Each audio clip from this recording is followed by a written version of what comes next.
ನಿಮ್ಮ ಪ್ರಕಾರ ಚಿತ್ರರಂಗದಲ್ಲಿ ಒಗ್ಗಟ್ಟೇ ಇಲ್ಲ. ಅಣ್ಣವ್ರು ಹೋದ್ಮೇಲೆ ಈಗ ದಾರಿಗೆ ಹೋಗಿ ದಂಡನಾಯಕ. ಬೇರೆ ರಾಜ್ಯದಲ್ಲಿ ನೋಡಿದಾಗ ಸಂತೋಷ ಆಗುತ್ತೆ ಸರ್. ಒಂದು ಕಾರ್ಯಕ್ರಮಕ್ಕೆ ಇಡೀ ಚಿತ್ರರಂಗ ಸೇರುತ್ತೆ. ಇಲ್ಲಿ ಇವ್ರ ಕಾರ್ಯಕ್ರಮಕ್ಕೆ ಇವ್ರ ಸಿನಿಮಾದಲ್ಲಿ ಕೆಲಸ ಮಾಡಿ ಅನ್ನ ತಿಂದ್ರೆ ಜನ ಬರಲ್ಲ.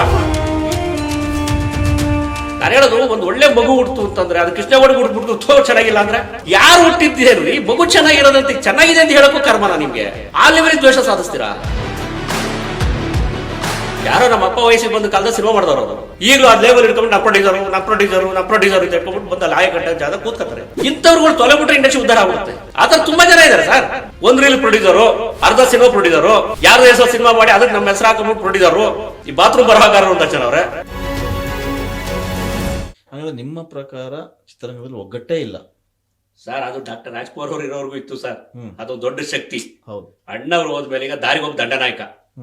ಈಗ ಅವ್ರ ಕಾರು ನಾನೇ ಹಾಕೋಬೇಕು, ಇವ್ರ ಕಾರು ನಾನೇ ಹಾಕೋಬೇಕು, ಅವ್ರು ಜಾಸ್ತಿ ಇವ್ರು ಜಾಸ್ತಿ ಅನ್ನೋದೇ ಜಾಸ್ತಿ ಆಗೋದು. ಈಗ ನಾನು ಅದಕ್ಕೆ ತುಂಬಾ ಸತಿ ನಾನು ಶಿವಣ್ಣ ಅವ್ರಿಗೆ ಮತ್ತೆ ರವಿ ಸಾರ್ಗೆ ಹೇಳ್ತಿರ್ತೀನಿ, ಅವ್ರಿಬ್ರು ಒಟ್ಟಿಗೆ ಸೇರ್ಕೊಂಡ್ರೆ ಒಂದು ಸಂಘಟಿತವಾದ ಇಂಡಸ್ಟ್ರಿನ ಕಟ್ಟೋದಕ್ಕೆ ಸಾಧ್ಯ ಆಗುತ್ತೆ ಅಂತ. ಯಾಕೆಂದ್ರೆ ರವಿಚಂದ್ರನ್ ಅವ್ರಿಗೆ ತಾಳ್ಮೆ ಮತ್ತೆ ಅವ್ರ ಮಾತು ಕೇಳುವ ಜನ ಇದ್ದಾರೆ.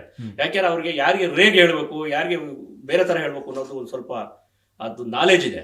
ಸೊ ಅದಕ್ಕೆ ಶಿವಣ್ಣ ಮತ್ತೆ ನಮ್ಮ ರವಿ ಸಾರ್ ಇಬ್ರು ಸೇರಿಬಿಟ್ಟು ಇಂಡಸ್ಟ್ರಿ ಕಂಟ್ರೋಲ್ ಇತ್ತಂದ್ರೆ ಖಂಡಿತ ಒಂದು ಒಳ್ಳೇದಾಗುತ್ತೆ ಸರ್. ಅದು ಮಾಡ್ಬೇಕು ಅವರು. ಅದನ್ನ ಕೆಲವ್ರುಗಳು ಹೆಂಗ್ ಅವ್ರಿಗೆ ಮಿಸ್ಗೈಡ್ ಮಾಡ್ತಾವ್ರೋ ಬೇರೆಯವ್ರು ಹೋಗಿ ನನಗೆ ಗೊತ್ತಾಗ್ತಿಲ್ಲ. ಬಟ್ ನಾನು ಈಗ ಮಾತಾಡಿದೆ ನಾನು ಇದನ್ನ. ಸರ್ ದಯವಿಟ್ಟು ಬನ್ನಿ. ಬೇರೆ ರಾಜ್ಯದಲ್ಲಿ ನೋಡಿದಾಗ ಸಂತೋಷ ಆಗುತ್ತೆ ಸರ್. ಒಂದು ಕಾರ್ಯಕ್ರಮಕ್ಕೆ ಇಡೀ ಚಿತ್ರರಂಗ ಸೇರುತ್ತೆ. ಇಲ್ಲಿ ಇವ್ರ ಕಾರ್ಯಕ್ರಮಕ್ಕೆ ಇವ್ರ ಸಿನಿಮಾದಲ್ಲಿ ಕೆಲಸ ಮಾಡಿ ಅನ್ನ ತಿಂದ್ರೆ ಜನ ಬರಲ್ಲ. ಇವ್ರ ಕಾರ್ಯಕ್ರಮದಲ್ಲಿ ಅನ್ನ ತಿಂದಿರ್ತಾರೆ, ಇವ್ರ ಕಾರ್ಯಕ್ರಮದಲ್ಲಿ ಜೀವ ತಗೊಂಡಿರ್ತಾರೆ. ಆ ಕಾರ್ಯಕ್ರಮದಲ್ಲಿ ಅನ್ನದ ಋಣ ತೀರ್ಸೋಣ, ಕಾರ್ಯಕ್ರಮ ಭಾಗವಹಿಸೋಣ ಅಂತಕ್ಕಂಥ ಅರ್ಹತೆ ಇಲ್ಲ ಅಂದ್ರೆ ನೀವ್ ಹೆಂಗ್ರಿ ಬೆಳಿತೀರಾ? ಈ ಹೊಂದಾಣಿಕೆ ಕೊರತೆ ಏನು ಅಂತ ಆಕ್ಚುಲಿ ಈಗ ಹೇಳಿದಲ್ಲ, ದಾರಿಗೆ ಹೋಗಿ ದಂಡನಾಯಕ ಅಷ್ಟೇ. ನಾನ್ಯಾಕೆ ಅವ್ರ ಮಾತು ಕೇಳೋದು? ನಾನೇನ್ ಕಡಿಮೆ ಇದೆ. ಆಮೇಲೆ ಈಗ ಅದ್ರ ಜೊತೆಗೆ ಇಲ್ಲಿ ನಮ್ಮ ಸಂಘ ಸಂಸ್ಥೆಗಳದು ಸ್ಟೆಬಿಲಿಟಿ ಇಲ್ಲ. ಈಗ ಯಾರಿಗಾರ ಹೋಗ್ಬಿಟ್ಟು ಯಾರಿಗಾರ ಮಾತಾಡ್ಬೇಕಾದ್ರೆ ನೀವ್ ಯಾವ ಪಿಕ್ಚರ್ ಮಾಡಿದ್ಯಪ್ಪ ಅಂತಾರೆ. ಎಷ್ಟು ದಿವಸ ಆಯ್ತು ಸಿನಿಮಾ ಮಾಡಿ? ಎಷ್ಟು ವರ್ಷದಿಂದ ಸಿನಿಮಾ ಮಾಡೋದನು? ಈ ಕಾಲಘಟ್ಟದ ಸಿನಿಮಾದ ಬಗ್ಗೆ ನಿಮ್ಗೆ ತಾಂತ್ರಿಕವಾಗಿ ಏನ್ ಗೊತ್ತು? ಕರೆಕ್ಟ್ ಉತ್ತರ ಕೊಡ್ತಾರೆ ಇವ್ರು ಯಾರಾದ್ರೂ ಮಾತಾಡೋರು? ಅಪ್ಡೇಟ್ ಯಾರು ಆಗಿಲ್ಲ. ಯಾರೋ ನಮ್ಮ ಅಪ್ಪ ವಯಸ್ಸಿಗೆ ಬಂದು ಕಾಲದ ಸಿನಿಮಾ ಮಾಡಿದವರು ಅವರು ಈಗಲೂ ಅದ್ ಲೇಬಲ್ ಇಟ್ಕೊಂಡು ನಮ್ಮ ಪ್ರೊಡ್ಯೂಸರ್ ಅಂತ ಹೇಳ್ಕೊಂಡ್ಬಿಟ್ಟು ಬಂದ ಲಾಯ ಕಟ್ಟ ಜಾಗ ಕೂತ್ಕೊತಾರೆ. ಬಿಡ್ರಿ, ಯೂಸ್ ಬಿಡಿ. ಹೊಸ ಕಲ್ಪನೆ ಇಟ್ಕೊಂಡ್ ಬಂದಿದ್ದಾರೆ, ಏನೋ ಮಾಡ್ಬೇಕಂತ ಬಂದಿದ್ದಾರೆ. ಮಾಡ್ಲಿ ಬಿಡಲ್ಲ. ಮಳೆ ಹೊಡ್ಕೊಂಡು ಕೂತಿರ್ತಾರೆ ಅಲ್ಲೇ, ಎದ್ದಳಲ್ಲ. ಅದೇ ಸಮಸ್ಯೆ. ಅವ್ರು ಮಾಡ್ತಾರೆ, ಇವ್ರು ಮಾಡ್ತಾರೆ ಅಂತ ಆಡ್ಕೊಂಡು ಕೂರ್ತಾರೆ. ಇದು ಆರೋಪಗಳು. ಅವರೇ ಮಾಡ್ಬೋದಲ್ಲ ಸರ್. ಈಗ ಈ ಕಾರ್ಯಕ್ರಮ ನಾನ್ ಮಾಡ್ಬೇಕಂತ ಏನಿಲ್ಲ. ಇಷ್ಟಕ್ಕೆ ಅವ್ರೆ ನನ್ನ ಸದಸ್ಯ ಅಲ್ಲ. ಹೌದು. ಅಲ್ಲ, ರಾಜೇಂದ್ರ ಸಿಂಗ್ ಬಾಬು ನನ್ನ ಸದಸ್ಯ ಅಲ್ಲ. ಹೌದು. ನಿರ್ದೇಶಕ ಸಂಘ ಹುಟ್ಟಾಕ್ತಾರ ಅವರು. ಪ್ರೀತಿ ಅಷ್ಟೇ. ಆಮೇಲೆ ಆ ವಾಣಿಜ್ಯ ಮಂಡಳಿ 100 ವರ್ಷದ ಇತಿಹಾಸ ಇರ್ತಕ್ಕಂಥ ಮಹಾತ್ಮ ಪಿಕ್ಚರ್ಸ್ ನ ಒಡೆಯಿರೋರು. ಹೌದು. ಮಾಡ್ಬೋದಾಗಿತ್ತಲ್ಲ. ಅವರೇ ಮಾಡ್ಬೋದಿತ್ತು. ಮಾಡಿದ್ರೆ ನಿಮಗೆ ಖುಷಿ ಆಗೋದಲ್ವಾ? ನಾನು ಕರೆದ್ರೆ ನನ್ಗೇನು ಕೆಲಸ ಹೋಗಿ ಮಾಡ್ತಿದ್ದೆ ಸರ್ ಅಲ್ವಾ?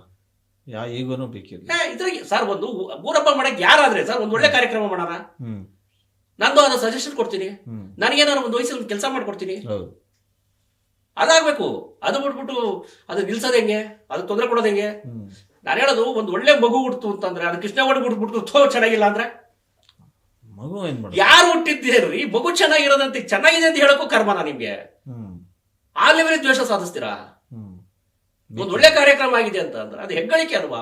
ಇಡೀ ಒಂದು ದೇಶದಲ್ಲಿ ಬೇರೆ ಬೇರೆ ರಾಜ್ಯದಲ್ಲಿ ಮಾತಾಡ್ತಿದ್ರು, ತಮಿಳ್ನಾಡಲ್ಲಿ ಮಾತಾಡ್ತಿದಾರಂತ ಈ ತರದೊಂದು ಕಾರ್ಯಕ್ರಮ ಮಾಡ್ಬೇಕು ಅಂತ. ನೋಡಿ, ಯಾಕೆ ಕೇಳೋದಲ್ಲ, ನಂಗೆ ಕೇಳಿದ್ದಾರೆ.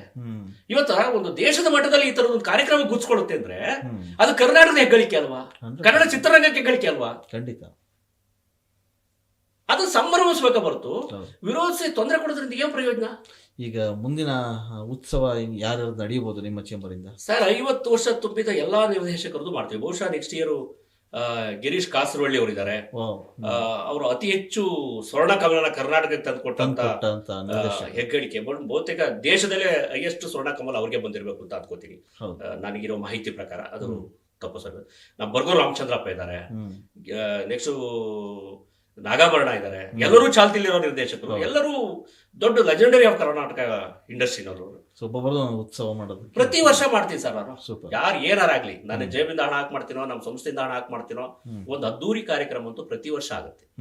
ಅದು ಮಾಡೋದಂತೂ ನಾನು ಹಿಂದೆ ಹೋಗಲ್ಲ. ಇವ್ರು ಯಾವ ತರದ ಕೇಸಾರ ಹಾಕೊಳ್ಳಿ, ಯಾವ ತರದಾರು ತೊಂದರೆ ಕೊಟ್ಕೊಳ್ಳಿ, ಸರ್ ಈಗ ಅದು ಕಾನ್ಸೆಪ್ಟ್ ಯೋಚನೆ ಮಾಡೋದಕ್ಕೆ ಒಂದಷ್ಟು ಮೆದುಳುಗಣ್ಣು ಬೇಕಲ್ವ sir.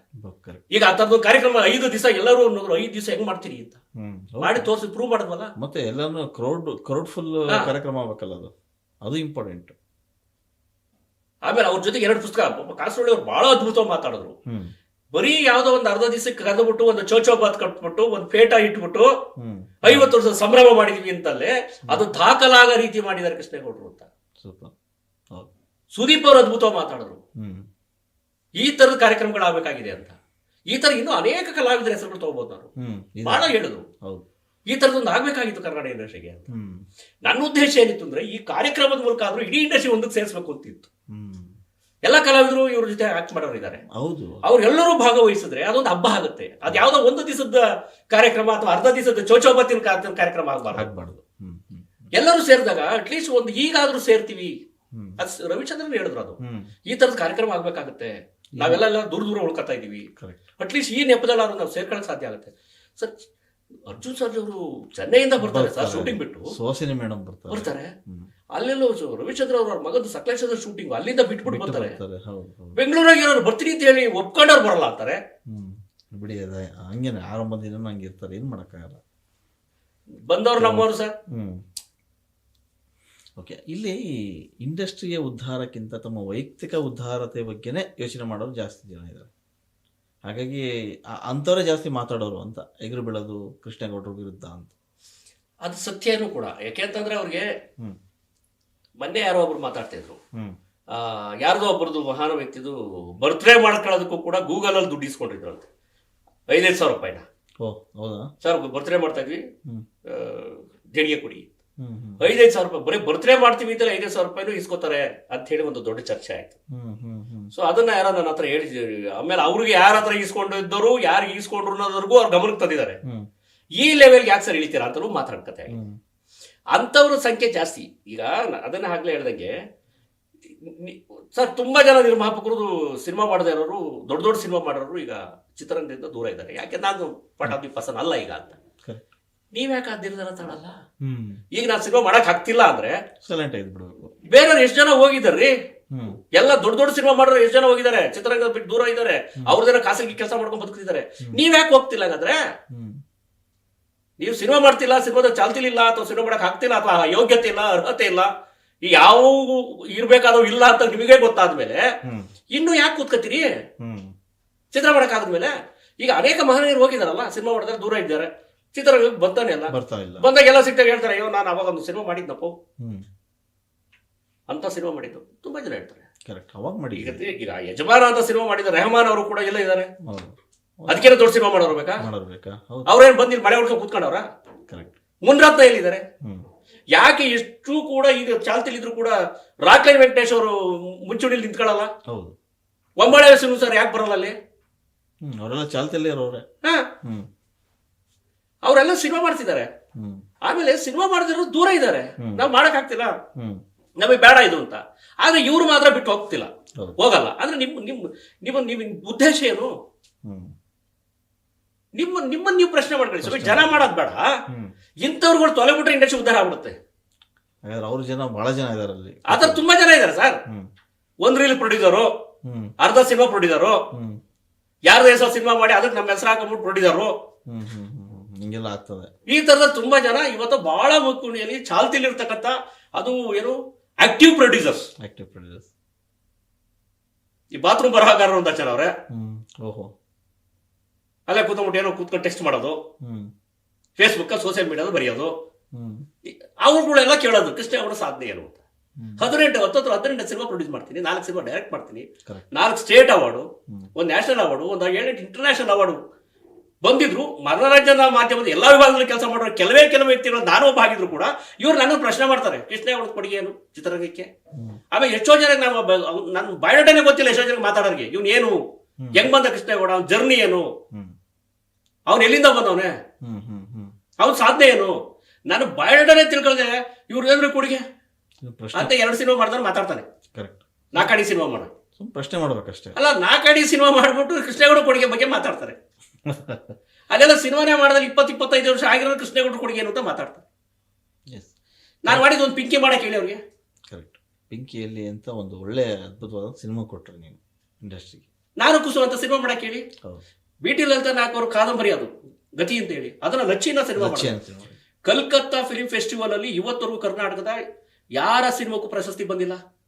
First time in Karnataka ನನ್ನ ಸಿನಿಮಾ ಲಚ್ಚಿನ ಸಿನಿಮಾಗೆ ಬಂತು. ಆ ವರ್ಷ ಇಡೀ ದೇಶದ 124 ಸಿನಿಮಾ ಸ್ಪರ್ಧೆಲಿತ್ತು. ಅಲ್ಲಿ ಫಸ್ಟ್ ಸೆಕೆಂಡ್ ಥರ್ಡ್ ಅಂತ ಇಲ್ಲ, ಒಂದೇ ಒಂದು ಅವಾರ್ಡ್ ಬೆಸ್ಟ್ ಫಿಲ್ಮ್ ಅಂತ. ಆ ಪ್ರಶಸ್ತಿ ಅದಕ್ಕೆ ಸಿಕ್ತು. ಇದು ಇತಿಹಾಸ ಅಲ್ವಾ? ಕನ್ನಡಕ್ಕೆ ತಂದ ಗೌರವ ಅಲ್ವಾ ಅದು? ಕನ್ನಡ ಇಂಡಸ್ಟ್ರಿಗೆ ತಂದ ಗೌರವ ಅಲ್ವಾ ಅದು? ಇಷ್ಟು ವರ್ಷ ಕರ್ನಾಟಕ ಒಂದು ಅವಾರ್ಡ್ ಬಂದಿಲ್ಲ ಅಂದಾಗ ಒಂದು ಬೆಸ್ಟ್ ಸಿನಿಮಾ ಅಂತ ಒಂದು ಅವಾರ್ಡ್ ಬಂತು ಅಂದ್ರೆ ಅದು ಕನ್ನಡಕ್ಕೆ ತಂದ ಗೌರವ ಅಲ್ವಾ? ಕೃಷ್ಣೇಗೌಡನ ಸಾಧನೆ ಅಲ್ವಾ? ನಿಜ. ಅಲ್ಲಿ ಇದ್ಯಾವುದು ಕಾಣ್ತಾ ಇಲ್ವಲ್ಲ ಅವ್ರಿಗೆ ಸರ್. ಅದನ್ನೇ ಮೆದುಳುಗಣ್ಣು ತೆಗೆದು ನೋಡ್ರಿ, ಮುಚ್ಕೊಂಡ್ಬಿಟ್ಟು ನೀವು ಕೃಷ್ಣೇಗೌಡ ಮೆದುಳಿಲ್ಲ ಅಂತ ಆದ್ರೆ ಆಗತ್ತಾ? ಆಗ್ಲೇ ಹೇಳ್ದಂಗೆ ಡಾಕ್ಟ್ರಿಗೆ ನೀನು ಹುಚ್ಚ ಅಂತ ಅನ್ನೋ ತರ ಆಯ್ತಿದ್ದು. ಹೌದು, ನಿಮಗ್ ಕೊಡಿ ಏನು ಮಾತಾಡ್ಕೊಳ್ಳಿ. ನನ್ನ ಪ್ರಶ್ನೆಗಳು ಮಾಡೋಕ್ಕಿಂತ ಮುಂಚೆ ನಂದು ಬಯೋಡಾಟ ತಗೊಂಡು ನೋಡ್ಕೊಳ್ಳಿ. ಬೀದಿ ನಾಟಕದ ಬಗ್ಗೆನೂ ನಾನು ಮಾತಾಡಬಲ್ಲೆ, ಬೂಮ್ ಮೈಕ್ ಬಗ್ಗೆ ನಾನು ಮಾತಾಡಬಲ್ಲೆ, ಸ್ಮಾಲ್ ಸ್ಕ್ರೀನ್ ಬಗ್ಗೆ ನಾನು ಮಾತಾಡಬಲ್ಲೆ. ಅದೆಲ್ಲ ತಿಳ್ಕೊಂಡು ಇಷ್ಟೆಲ್ಲ ಇರೋದಕ್ಕಿಂತ ಹೋರಾಟ ಸುಮ್ನೆ ಮಾಡ್ತಾರ. ಒಂದು ದಿವಸ ಕೃಷ್ಣೇಗೌಡ ಆಗಕ್ಕಾಗಲ್ಲ ಸರ್. ಕೃಷ್ಣೇಗೌಡದ ಒಂದು ಜರ್ನಿ ಇದೆ, ಅದಕ್ಕೊಂದು ಹೋರಾಟ ಇದೆ, ಹುಡುಕಾಟ ಇದೆ. ಯಾರಾಗ್ತಾರೆ MLA ಅಭ್ಯರ್ಥಿ 2028 ಶೀಘ್ರದಲ್ಲೇ. ಪ್ರತಿದಿನ ಒಂದೊಂದು ಕ್ಷೇತ್ರದ ಟಿಕೆಟ್ ಆಕಾಂಕ್ಷಿಗಳ ಸಂಪೂರ್ಣ ಮಾಹಿತಿ ಪೊಲಿಟಿಕಲ್ ಜರ್ನಲಿಸ್ಟ್ KM ಶಿವಕುಮಾರ್ ಅವರಿಂದ. ಕರ್ನಾಟಕದ ನಂಬರ್ 1 ಡಿಜಿಟಲ್ ಮೀಡಿಯಾ ನಿಮ್ಮ ನೆಚ್ಚಿನ ಕರ್ನಾಟಕ ಟಿವಿಯಲ್ಲಿ ಮಾತ್ರ.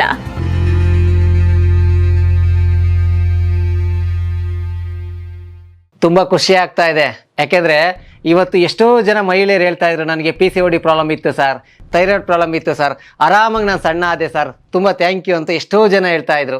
ನಿಮಗೆ PCOD ಪ್ರಾಬ್ಲಮ್ ಇರಲಿ, ಥೈರಾಯ್ಡ್ ಪ್ರಾಬ್ಲಮ್ ಇರಲಿ, 100% ನೀವು ಸಣ್ಣ ಆಗಬೇಕು, ಆರೋಗ್ಯದಲ್ಲೂ ಸಮೇತ ತುಂಬ ಚೇತರಿಕೆ ಆಗಬೇಕು ಅಂದರೆ ಪ್ರತಿದಿನ ನಮ್ಮ ಜೀನಿ ಸ್ಲಿಮ್ನ ಯೂಸ್ ಮಾಡಿ. ಯಾಕೆಂದರೆ ಜೀನಿ ಸ್ಲಿಮ್ಮು ಒಂದು ಉತ್ತಮ ಆಹಾರ.